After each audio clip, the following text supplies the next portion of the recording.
Hey, everybody, welcome back to Contractor Radio, this place where we come to talk not just about how to be a better contractor from strategy and tactics, but how to live a better life, how to get control of our business so we can grow our business and hopefully find that personal and financial freedom that we're chasing. And man, I am pretty pumped about our guest today. Every time, I don't know if I talk about this much whenever I'm on the show, but before I hop on a podcast with somebody, we have a little breakdown, kind of let's talk about what we're going to do today. And that was one of the best ones I've ever had today with our guest. To see kind of that sparkle in his eye when I started to talk about the topic and what he's going to bring to the game.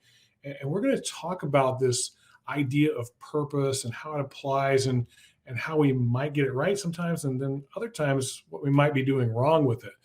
And he does a lot of really cool things with businesses, entrepreneurs, athletes. So I think you're going to really enjoy today's show. But before we get there, we do have to pay the bills and keep the lights on. So just a little word from our sponsor, Get the Referral. Who doesn't love getting more referrals? GTR will make your referral game stronger than ever with our 4-step process. First, engage with customers through job status updates and push notifications. Then, motivate your advocates to send referrals and earn rewards. Third, track and manage all of your results through your company's dashboard. And finally, sit back and enjoy achieving up to 40 times ROI. GTR is the #1 referral platform for contractors, so book your demo today at getthereferral.com. Awesome. If you guys haven't checked out Get the Referral, you got to get on it. It is the thing that is the most likely ability for us to make our next sale, our next prospect. Our best prospects are those that are referrals. If we give people the right amount of incentive to give those referrals, we can actually increase our sales quite a bit. Now, when it comes to our topic today, I kind of thought back and forth about what this would be. And I think we're gonna really just talk about living a better life as an entrepreneur, a business person, maybe even you guys that are athletes out there that listen to our show that are contractors as well. I've got an amazing guest today. His name is Keith Sconiers. He is the president of PaySuite and Catalyst Training and Development. Hey, Keith, welcome aboard to the show today. I love that hat. That's awesome. Thank you. I really appreciate it. I saw you online somewhere with a Believe shirt on. So I said, man, I have to break out the Believe hat because this is my brother from another mother. Yeah, we'll actually talk a little bit about that today because we actually believe in this concept that if you don't absolutely believe in something, your ability to achieve that thing is compromised right from the beginning. So I can't wait to talk to you about that. But why don't you tell everybody listening today a little bit of your backstory, how you got to where you are today. I mean, come on, you're president of a big company. You run this deal for athletes with the Catalyst Group. Tell us how we got here. Yeah, so I was born and raised in Fresno, California by a single mom. If anyone's been through Fresno to get gas, you know what that's like living in Fresno. But raised by a single mom who was extremely hardworking up until the point that she met my stepdad, and we lived with them until I was in the 4th grade, and then Child Protective Services stepped in and gave custody to my dad at the time, who was a contractor, entrepreneur, journeyman carpenter, and he was battling addiction and mental health issues and incarceration all at the same time, and so I lived with him from the 5th to the 8th grade, in which I got expelled 6 times before I got to high school.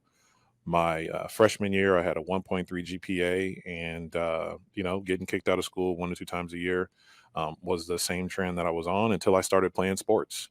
And so when I started playing sports, it kind of gave me something for the first time to lose. I feel, even though I had plenty to lose before that, obviously, but a coach stepped into my life and gave me an opportunity to play sports.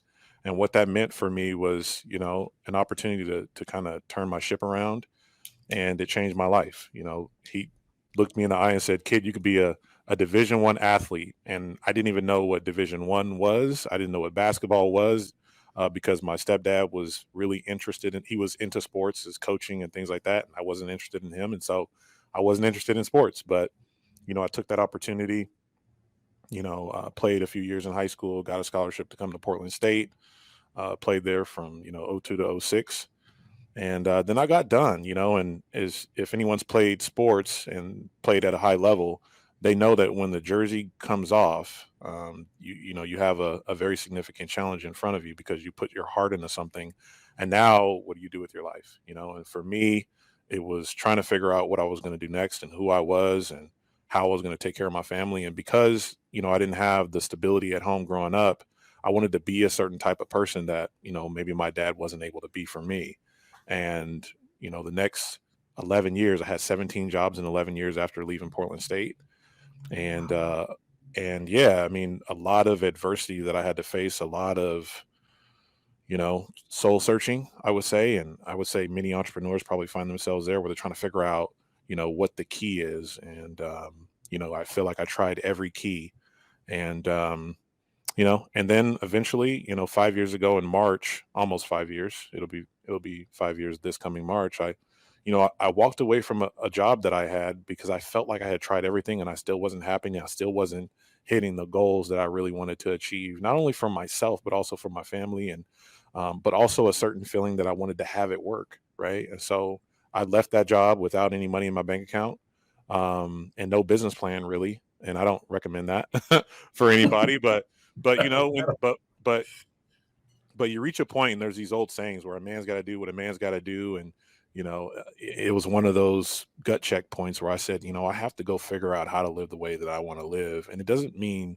money, but it means purpose. It means mission. It means, a certain level of, satisfaction. And so I left that job to find it and I found it.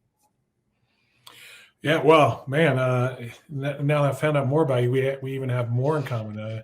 Not the greatest home environment. You found somebody, it sounds like, that believed in you for the first time and gave you a bit of purpose that you pursued for quite some time until that ended. And then when that ended and you were trying all these different things and they were not working out, how'd that make you feel? Like, you said it was 17 jobs in 11 years? Yeah. 17 jobs in 11 years. And I don't know if there's one word that can encapsulate actually how I felt, but embarrassment, frustration, anger, disappointment, a variety of feelings, because I wasn't the athlete that everyone had to run sprints for, right? Like I went to class, I set my own classes, I did all of that on my own. So I was pretty committed as it relates to my education in college.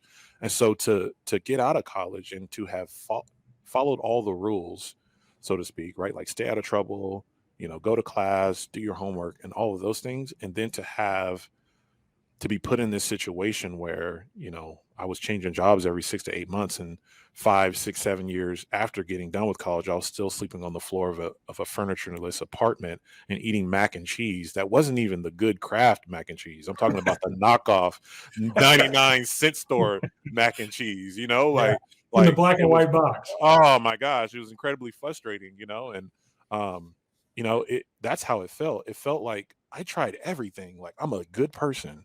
I am diligent. I work hard. I've been to so many networking events. I was going through my phone the other day, Jim, and I have 161 Michaels in my phone, and I know all of those people, right? Which means if you have 161 Michaels in your phone, I have 8, 9, 10,000 contacts in my phone.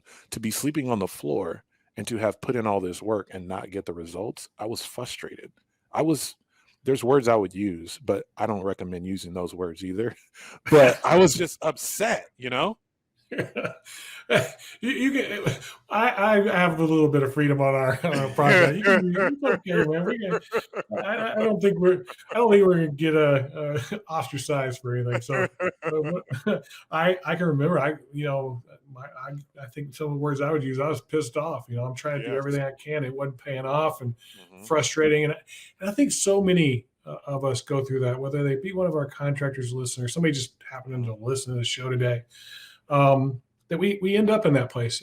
The word I would use for me was like I was in some pretty heavy depression. Like I thought I had it all figured out and found out I didn't. And then whenever I was trying everything, it just wasn't working out. And man, that really, like, it almost kept feeding off of itself and making it worse and worse. Did you feel any of that whenever you were going through all that? Like, yeah, it did. Yeah, because I would finally get up the courage to make the right decision, which felt like the right decision. And then once I made that right decision, like for me, I left sales, right? Because one of the conversations for me was like, you know what? Everywhere you go, you end up hating it. You don't sell the way they want you to sell. You don't, you're not a closer, which is one of the things I was told is like, hey, you're not good at sales. It's not for you, so I went to nonprofit. I was like, you're right. I'm out of here. And so I went to nonprofit and I really loved it, but then I also did not love what the upside looked like in terms of you get into business ownership obviously because you want to have a certain kind of lifestyle and do things for your family and also do things for the community that you might not be able to do with just a lower end income.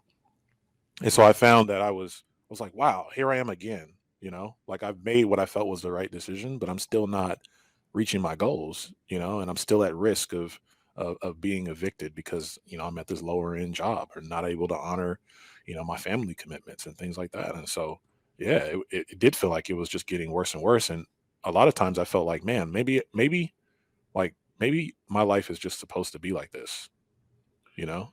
So it doesn't sound like you ever gave up though. I I didn't. mean, yeah, like, Yeah. did you ever feel like you were going to? You ever feel like, dude, this is all a bunch of because you tell me, maybe it was a little bit like myself, but you go from this regimented world that was very Mhm. focused on this thing. It was pretty laid out with practices and you got your school and all that stuff going on. And you kind of get cut out to the real world, this private sector Mhm. situation. I see this a lot with military folks too. Yeah. Mhm. Military folks come out and it's like, whoa, it's, the world is your oyster now. Yep. Go for it. But Yeah. there's no roadmap for it. And so we're Yeah. guessing a lot early on. Mhm. Is Mhm. that similar for you? Yeah, absolutely. I felt like I had to tone down. I had to, as an athlete, you can be as intense, you can be like driven, and that doesn't necessarily work in all workplaces, right? Like, I feel like I had to, like, I was constantly trying to figure out, like, who am I supposed to be, in order for me to be successful, right? And so I constantly felt like I was trying to be something that I wasn't. I think that's probably one of the biggest challenges that I had was how, like, basically trying to become something else so that I could get the results.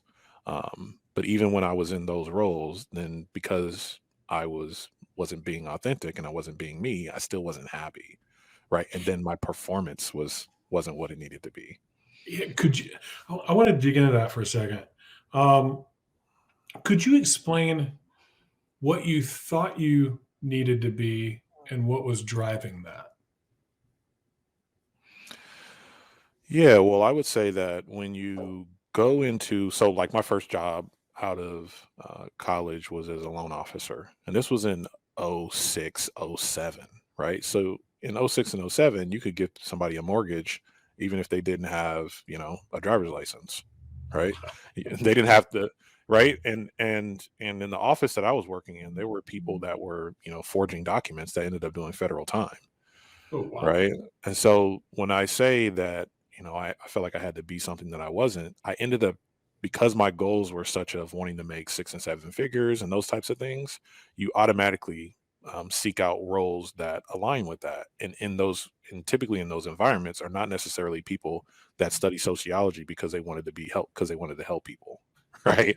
You Yeah, know what I mean? And so there's questionable behavior and there's a separation between you and the client often in those places where it's like say what you need to say to get the deal done, like say what pull out the negative motivations or fear or things like that to try to get people to buy, right? And because of I'll go back even into my own childhood of like seeing the drug dealer drive through the neighborhood who I knew by first name because of my situation and seeing the nice cars and the nice music. Like I didn't want to be the kind of person that would sell anything at any cost. And so I had these huge goals and I ended up in these environments where I wanted to make a lot of money, but I wasn't willing and I didn't want to be the kind of person that would just sell anything just because I could make 6 or 7 figures. Right. And so that's what I mean by wanting to like having to be something that I wasn't. All the coaching, all the training that, I went to when I went to work to these places would rub me the wrong way. And I feel like I so either had to comply with that or leave or not perform at a high enough level, and they let me go. So it sounds to me like internal character was at conflict with external input. Is Yeah, that fair? yeah. Yeah, Or I just think how so. I experienced it, right? Like how I received what they were telling me. They may have not intended it, maybe, but how I received it, filtered through my own set of values, I couldn't, I just couldn't be that. Yeah. Uh, your internal instincts were probably pretty good. Some have a moral compass, some Yeah. not so much. It all depends on what's driving you. Hmm. And and do you think everybody could be driven if they were to figure that little thing out, that it's more about who you are than maybe what you're chasing? Yeah, I think that unfortunately we don't know how, um, we don't understand our own value, right? And so I think that we have a tendency to think that the job is the value or the business is the value, right? Like because maybe at a young age, like we were taught, like, oh, if you're a doctor, you're more important than this person, or if you make seven figures, you're more important than the person that works at the convenience store, and you're Yeah, not. that's the what do others think about me Yeah, aspect. Yeah. yeah, yeah. So I think that if we knew how good we were, just how valuable we were, without any of the performative things that we do in our day to day work, if we knew how valuable we were, and we knew how valuable it was to other people, then I believe that we would be more motivated because when I meet people, the most common thing I hear when I hear about somebody that is in transition or trying to figure out something in their business, when I say, why did you start your business, or what is your passion? The number one thing they say is, I just want to help people, which to me means we all come from the same place and we're wired to believe that way and want to live that way. It's just that we don't have a framework that allows us to operate within our day-to-day work and our day-to-day lives. We feel constantly separated from that. But if we figure out how to value ourselves and really unpack our own true value and actually implement it and integrate it into our day to day, then maybe we don't have to change our business in another direction, or we don't have to leave our business and go back to the corporate world or go back to some other job, because we're actually able to finally live out what our actual purpose here on earth is, which is just to help people. Because it's not in any of the curriculum I studied. No one said, hey, you need to go out there and help people. It's something that we all have embedded in our DNA. So I want to talk to you about that, like the Hmm. how you came to understand that and what you Hmm. did about it. Can you hang on for just few minutes? I gotta, again, Yeah. we gotta, there's these lights and there are bills and we got stuff to do, but I enjoy talking about this stuff. We're gonna hear from one of our sponsors. We'll be right back. Yeah. You're not using HellTrace, it's definitely worth the money. That money invested was, one sale was already bought. We've got from denied or declined 2 acts of being bought just because of HellTrace and the storm reports that they give us. Not only do I know where the storm's at, sometimes as they're happening, and I can already head right there to the storm, but also after the fact, when I'm out knocking on doors, I can show homeowners the map and what kind of hail was in their area. We've seen a huge return on our investment, and I have no doubt that you will too.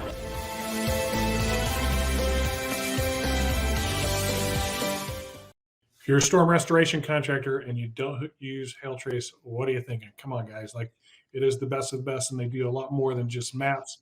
They are a people-oriented company that'll help you succeed in your business.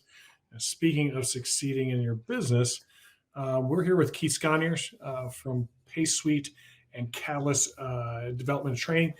And hey, dude, we're in an amazing conversation. This is cool stuff, because you were talking about this idea of doing what it is that we're wired to do, which is to serve others. And in talking with people, we do coaching, and so we meet with these contractors all the time. And we have the same question you have, like, okay, so what are the goals? What are the aspirations? What are you trying to do? And what are your dreams? And most of the time, they start off with like the surface answer of like, I want to be a $50 million contractor, $100 million contractor, whatever that is, right? And we know better, and we're like, well, why do you want to be that? Let's unpack that a little bit. But it usually does do exactly what you're saying. It comes down to, well, I want to help other people, whether that be externally through their customers, internally through the people that work for them. There's a variety of different ways that they want to do that. So how did you come to that conclusion? Like, hey, I'm over here doing this, but I feel like this. Did you just stop? What'd you do? Well, I think it takes what I did is I actually started to write it down. So, I went to a conference where I was trying to figure some things out in my life. And, I didn't, at the time, I didn't even have the money. I mean, I had to have room on a credit card though. And so I went, spent my last, $1,000 to go to a conference because at the moment I was like, wow, man, I've tried everything. And the person that I was talking to about the conference, he was like, yeah, man, every time I talk to you, you you're on this loop of like depression basically, or like just not being in a good place. Like every 90 days, like I was like on this roller coaster. And so he was like, look, like you don't have any other option. Like you're coming to the conference. I was like, all right, cool. I'm going to the conference. I went to this conference, and it was really the first time I really started to do a lot of writing just on like my personal story. Like for the past, I would say up until that point, for the previous 10 years, I had been listening to all of the motivational talks, the online YouTube channels where you get pumped up and fired up listening to Zig Ziglar and, Tony Robbins and like all these things. And they're fantastic. I think they're great. I think they're a great supplement, right? I think that they're great things to learn from. But at this conference, I really started to, journal and really write down like what were the challenges that I was facing? Like, why was I actually depressed? Like, specifically, like, what was it about my story that kept coming back up and being a challenge? Like, if I was at a job that I wasn't fired up, I would write down like what was great about that job and then what wasn't great. Right. And so I started to actually unpack my childhood. I started to unpack like, what did it mean that I was, living with a single mom? And what did it mean that I was living with a dad who was battling addiction and battling incarceration and battling mental health issues? And during that period of time, like, what did that time mean? Like my dad being a contractor and me being able to go to work with him for those 3 years and do roofing and do siding and do sheetrock and do foundation work and do framing and do all of those things. And then what did it mean for the 17 jobs in 11 years? Like, what was I actually specifically learning? I had to go back and unpack, like, what did all these things mean? And then I had to find the powerful meaning within those things. So what I learned about that period of time was that, because my dad left me at home for days at a time, and when I was in the sixth and the seventh grade, and I still went to class, I found a powerful meaning attached to that. So what did that actually mean about me that I could actually withstand that? Right. I had to go through my story and find the principles that were really important to me, in terms of like how did I actually want to live, because I had been exposed to the drug dealer, right, and those experiences. What did that mean in terms of my principles? How could I take that experience and shape my own values in terms of how I want to live and how I want to work, and how can I create non-negotiables so that when I go into situations I can operate from a position of strength, knowing that every decision that I'm making is not just based on what's good for business today, but it's based on what would have been good for the 8-year-old, right? That like the 8-year-old Keith. And so when I started to unpack my story and I started to clarify what were the powerful things that came out of my story and how could I adopt those into my day-to-day work, then everything became powerful for me in the essence of like, what am I actually doing at work? My work became personal. I'm doing the same work that I was doing for another company where I was depressed 4 or 5 times a year that I'm doing now. The only thing that's changed is me, right? And it's because I actually went back and unpacked and figured out what was my purpose and what were my principles and what were the values that I wanted to live by. And I stopped violating those values to try to get money. And what I found was that I made well more than anything I ever made working for anybody else, and my values are intact. So can I ask you, Yeah. what are the non-negotiables? Like I will not negotiate that. This is who I am. Yeah. So when I started my company, I didn't have any money in my bank account, like I mentioned. And one of the things was that I wasn't going to make people sign contracts so I can get a signing bonus. And we've never done that. Right. That was one That's thing. pretty awesome. Yeah, it's pretty awesome. And it's really hard to do when you're sitting in front of someone and you're late on your rent and you're not going to make them sign a contract. Right. Like it's really hard to do. But what I found was that in doing the difficult things is where I really found, um, that's really where I got really excited and fired up. The ability to actually do that became incredibly important, just to be able to do the right thing. It feels so good to do the right thing and honor your own values, right? And so, um, it was kind of like a rite of passage for me. Yeah, I mean, if you talk to most sales guys and not sign a contract, that's not part of their values at all. But the fact that it's your non-negotiable and you're living by Yeah. it and it's actually paying off, man. Hmm. That's so, now, is this the PaySuite thing? Like that Yeah. was where Hmm. oh, okay. So Yeah. tell me the story. How did the whole PaySuite thing? Because and then those of you that don't know, who better to explain it than Keith? What does PaySuite do? PaySuite is a payment consulting company, meaning, there's lots of software companies out there. There's lots of credit card processing companies out there. And what I wanted to do when I came back to this industry after working for the nonprofit is I didn't want to go work for another credit card processor or another software company because I felt like I knew enough about the industry and I wanted to sit on the same side of the table as the business owner. Now, let me back up a little bit and tell you why I wanted to do that. So when I was living with my dad from the 5th to the 8th grade, and he would take me to work with him because oftentimes I was kicked out of school, so I'd have to go to work with him. And I'd go to work with him, and during that period of time, the people that hired my dad happened to be entrepreneurs, right? And so when I started to unpack my story and think about like who was I at the core and who did I care about serving, it came to be entrepreneurs because entrepreneurs in a lot of ways looked after me when I was at my most vulnerable point. So for me, PaySuite is my way of looking after entrepreneurs in one aspect of their business where they're vulnerable. And so what PaySuite does is we sit down with business owners and help them figure out like what do they want in terms of the payment solution, and then what are all their options, right? And then we just try to match them with the right solution so that they can get what they like, get the best technology, the best support, and the best price based on what their situation is. Now, is that strictly credit card financing, or is there traditional financing involved, or is there various options depending upon what that contractor wants? Yeah, so the financing piece isn't necessarily our core focus. Financing is a separate piece where someone's trying to finance a roof or something like that. We Mhm. can help companies figure out like who might be the best in that space for them, but what we generally work on is more like, okay, how are you taking payment up front? Are you taking it in person? Do you need a device that you can take a credit card from somebody if after they're done paying for service, or do you want to send an invoice to them? We Online payment. Yeah, online payment. Yeah, we help with that. Okay, awesome. Yeah. And so,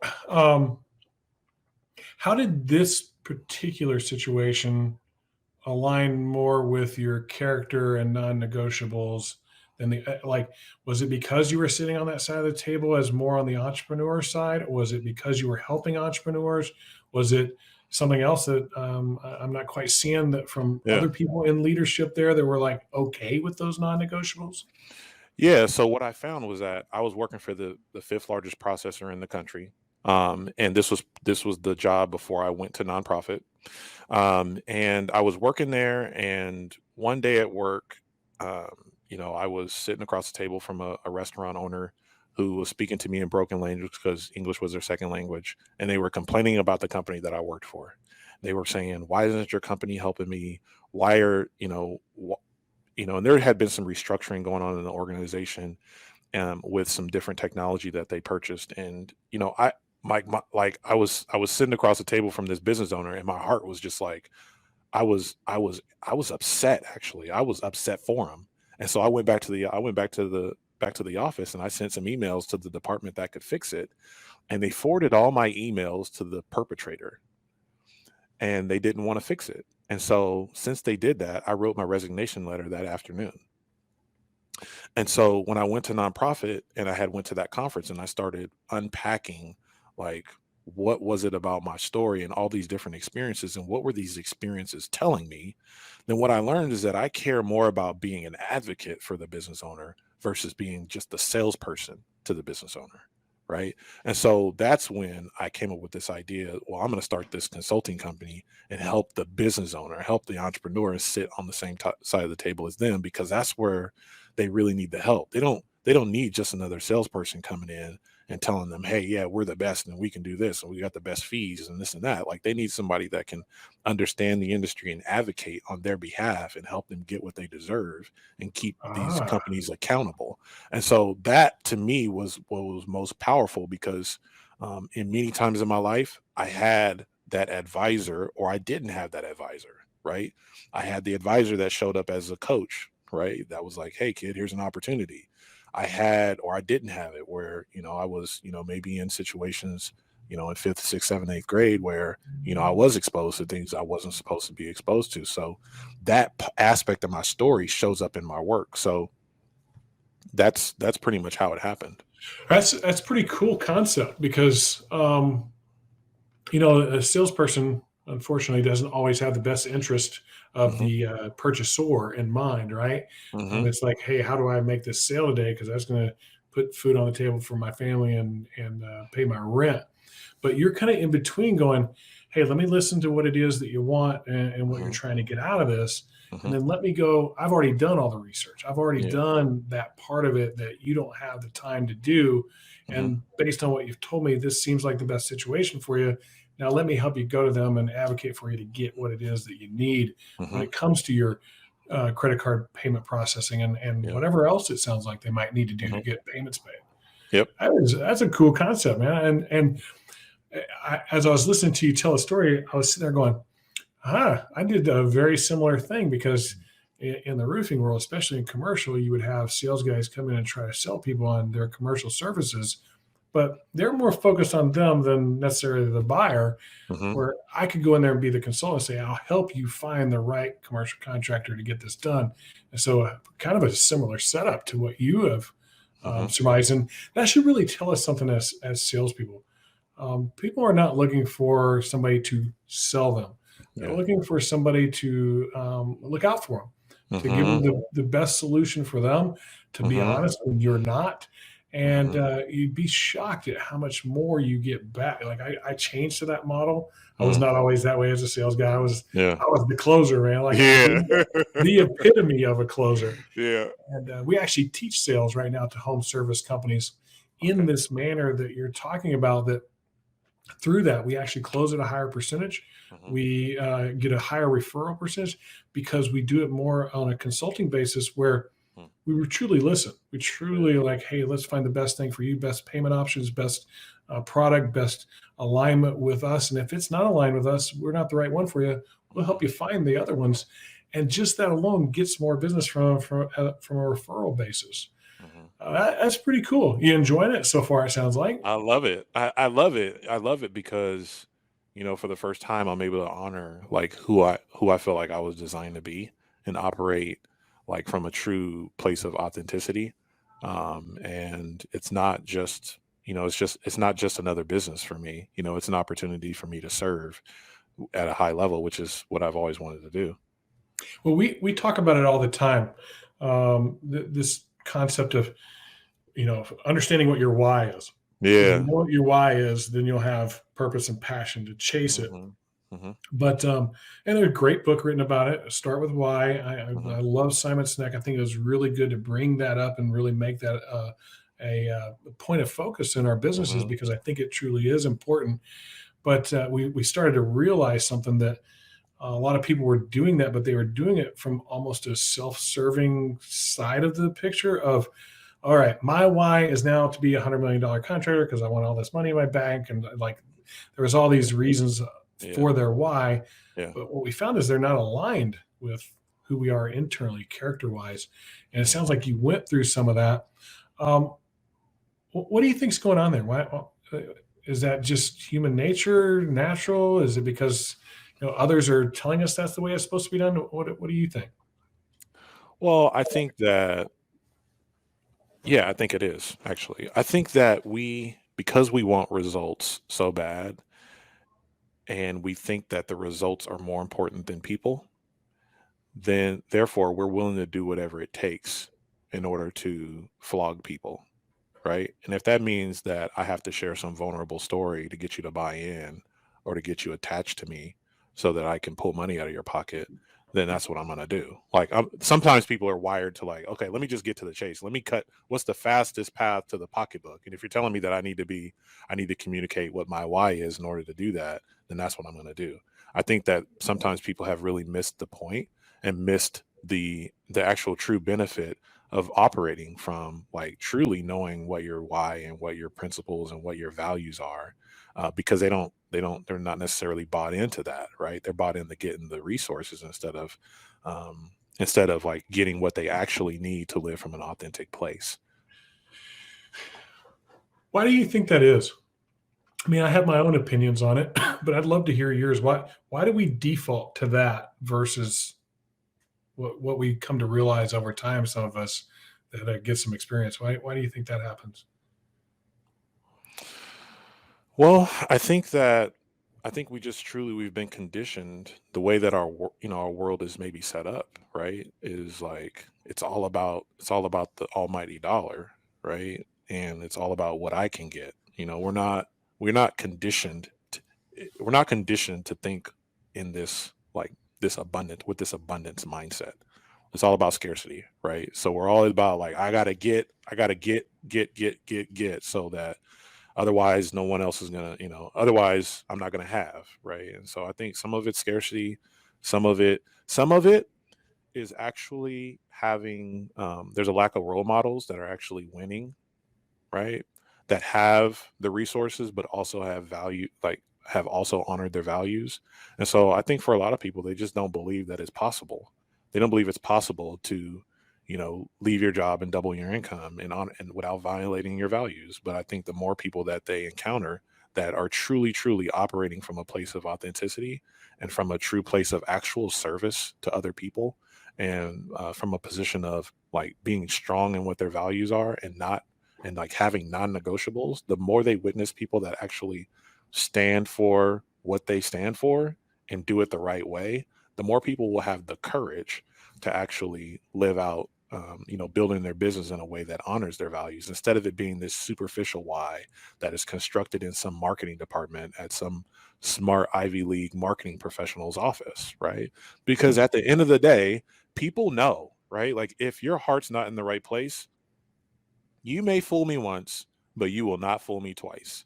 And if the culture and the DNA of your company is not truly about taking care of people, you may get one sale, but eventually the word's going to get around, right? That you have bad follow through, bad agreements, bad service, and bad outcomes for people. And so I think the best way is to get real with yourself and really truly figure out what your why, your principles, and who you want to be as a company and as an individual. Keith, man, you're your brother from another mother, man. Like we talk about this all the time here.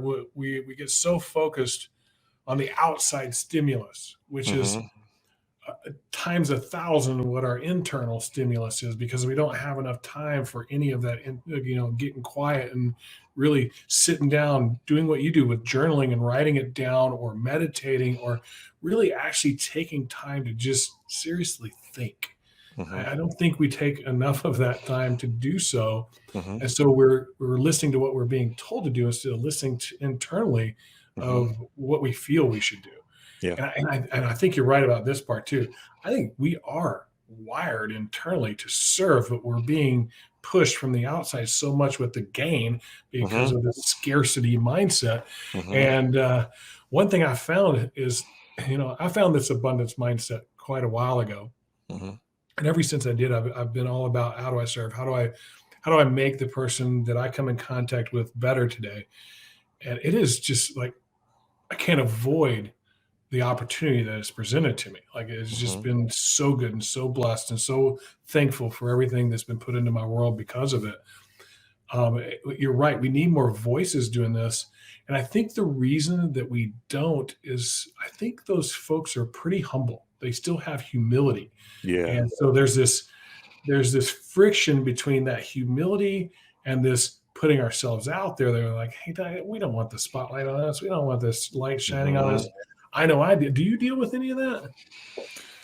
No, because I feel like I feel a sense of responsibility, right? Because I know that there's other people out there that are locked into whatever process or organization that they're locked into, even if it's one that they built, right? Where they actually want to care and they want to serve, and they just don't know how, right? They don't know how to keep it all together and still be who they want to be from a true values perspective, and how that shows up in their day-to-day work. And so when I look back and I started journaling about like who did I want to be a hero to, Dan Sullivan talks a lot about this. I don't know you, Dan, if you follow Dan Sullivan at all, Yeah. but he talks about who do you want to be a hero to, and that is in the sense of like obviously like who are the people that you want to serve in terms of clients, but like also like for me when I look back on it, it's like I want to be a hero to the average kid who's getting kicked out of school 2, 3, 4 times a year like I was. I want to be a hero to the entrepreneurs who looked after me when I was vulnerable, right?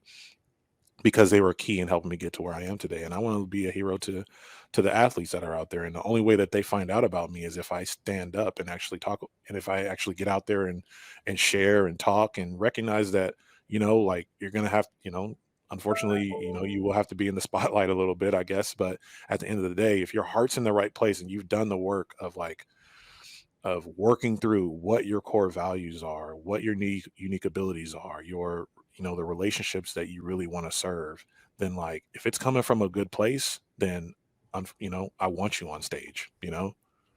Yeah, it's been a struggle for me personally. It's not I'm not predicated that way. I do Yeah. this contractor radio thing because I think it's valuable. I think it's helpful. I think I get to lean into that a little bit, but Mhm. I'm not the type that's like out there posting every day on social media Yeah. and all that stuff. And I got called on the carpet about it. I had Mm. a PR company come to me and go, "Why aren't you? Yeah. Don't you feel responsible to? Like if you don't, you leave a vacuum where who knows who can step in there, right? Mhm. Mhm. For your industry." And really it took me back a little bit, and I had to reevaluate myself and think about myself a little bit and my responsibility. Yeah. And so thank you for the encouragement today, because you're Mhm. right. It is responsibility. It's why I do this show.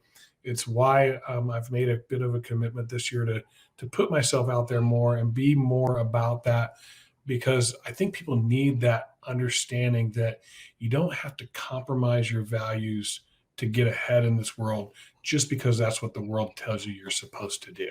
Yeah. Yeah. I agree. Keith, man, great conversation today. This is awesome. Yeah. I Yeah. didn't know it would get all the way to here, but man, you kind of gave me a bit of encouragement today. I still one of those things I'm like a little bit cautious on, because the second you put yourself out there, you're under a microscope, right? Yeah. Sure. Yeah. And Yeah. I'm not scared of the microscope, and people like looking at you and going, "Hey, let me try to find fault with you." That's everywhere, but it does create this a bit of overwhelm. If I'm just being Mhm. honest, like you start getting all this interaction back to you, and everybody wanting some answers and wanting some pieces, and I had to do some things on our end to take care of that, because I Yeah. can't answer all the questions, right? Right. Right. I'm with So you. that's been a lot of fun to kind of put that together and talk with my team about it. Um, how do people get a hold of you if they're thinking about their credit card processing for their customers, financial advising when it comes to their customers? How do folks get a hold of you and get some time with you? Yeah. Well, I do have a landing page, which is just keithsconiers.com. People can contact me there. They can also find me on LinkedIn. They can go to PaySuite website if they're looking specifically for credit card processing, which is PaySuite.com. So they can find me there. And that's And they can Pay also, Suite, like SUITE, right? Not yep, SWEET. Like Pay yep, Suite would be cool too. yeah, yeah, that would be cool too. I should buy that domain. That's pretty cool. Yeah. All right. So we got paysuite.com. We got keithsconiers.com. What do you do when somebody engages with you? Do you sit down, talk with them a little bit, find out a little bit more about them?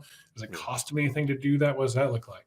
Yeah. No. So just to back up, it's paysuitepay.com. So Paysuite Pay. yeah, Okay. yeah. Sorry about Uh-huh. that. Yep. No, it's totally okay. Yeah. So when Uh, people reach out, it's just it's just a conversation. Like I am, here's the thing about me is like, I am so relationship based. It drives people crazy, right? Like jump on the calendar. Let's get something. Let's just chat, let's have a good conversation. And if there's a way that I can help, I'll make a recommendation. But if not, like here's the piece that I am so proud of. Like the relationship is the true value, right? It's not closing the deal. It's not being able to make money necessarily. Like that's cool.